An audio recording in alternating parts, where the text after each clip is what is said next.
Hello, I'm Jesse Gordon, currently the District 2 Town Councilor, now running for At-Large Town Council.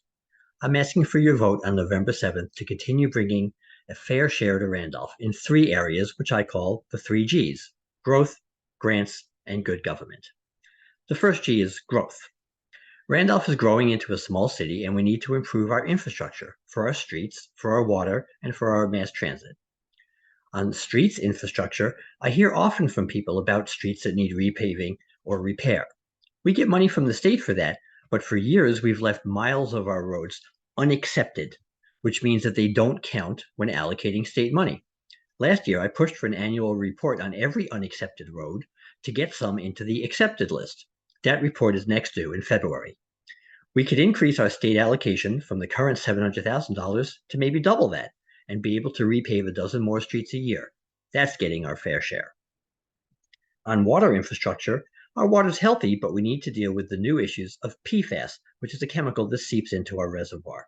I pushed for two actions on PFAS: free filtered water and PFAS filters on our existing water treatment plant.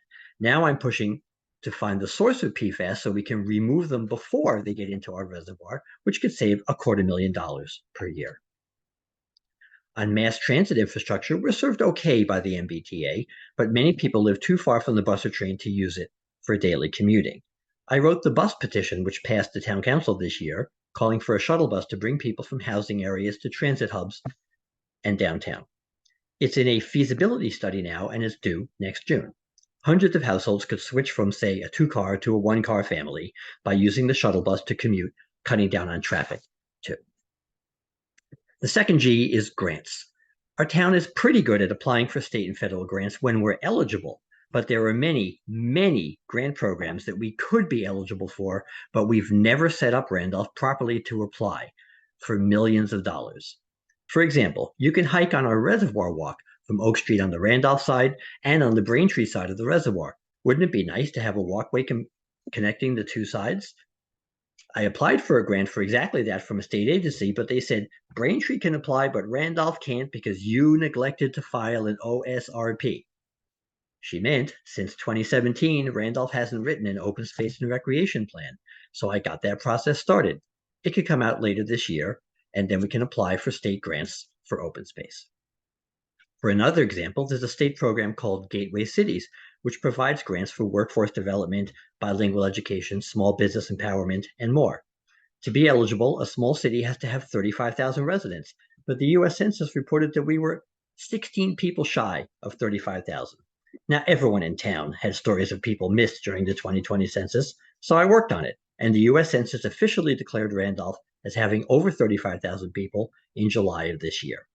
Now I'm working to get us onto the state list so we can apply for millions of dollars in small city grants. As a final example, Randolph should be eligible for what are called the green community grants. The state provides millions for energy efficiency, insulating town buildings, buying electric vehicles, etc. Most towns on the South Shore have long been eligible. We're one of the last holdouts.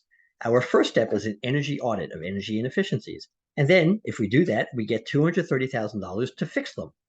I think that's a no-brainer to get our fair share. The third G is good government. Now that means infrastructure growth and maximizing grants for sure, but it also means addressing equity and justice issues, and I see those issues all around town. Have you visited in the Blue Hills, for example? It goes into Canton and Milton as well as Randolph, but Canton and Milton get all sorts of amenities and we don't. For example, look at the two lakes in the Blue Hills. There's Houghton's Pond in Milton, which has a great state-maintained beach and family picnic area. Compare Ponkapoag Pond in Canton and Randolph. On the Canton side, there's a golf course and a YMCA camp, but on the Randolph side, there's hardly any access at all. That's because the wealthy communities of Canton and Milton pushed for those amenities, while for decades, Randolph didn't ask. So now I'm asking, and it's working. The State Park Agency was planning to spend millions on Ponkapoag Pond, but they barely even included the Randolph side until I spoke up. Now some of those millions will benefit us. I've started with 2 welcome signs at the Donovan School and on High Street. There'll be more coming next year. That sort of park inequity is in our town parks too. Every neighborhood should have parks for physical health and mental health, as well as for green space, open space. There's a 35-acre park in South Randolph called the Lochitis Conservation Area, but it has been closed to the public for decades. And because it's closed, it gets trash dumped there.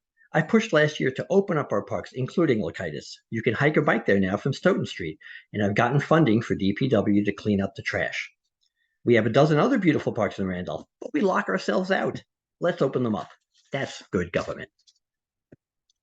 In a diverse community like ours, language equity counts too. I was thrilled last November to see our ballots printed in Vietnamese. The federal census required that. But everyone knows that there are more Haitian Creole speakers in Randolph than there are Vietnamese speakers. So how come Haitian Creole wasn't on the ballot too? The answer is that Vietnamese is a federally protected language, while Haitian Creole is not. So we asked the state to allow us to include Haitian Creole just like we include Vietnamese on our ballots, and for the state to pay for most of the costs just like they do for Vietnamese too. That's good government. I'm so proud that Randolph is the most diverse community in the Commonwealth, but that means we have a responsibility to show the rest of the state and the rest of the country how government should work in a diverse community. Vote for me, Jesse Gordon, to continue bringing Randolph our fair share. À mes amis francophones, je voudrais votre vote. לחברים שלי שמדברים עברית, אני צריך את ההצביעה שלכם. A mis amigos que hablan español, quisiera sus votos también. Read more on my website at www.jessegordon.com and vote for Jesse Gordon on November 7th. Thank you.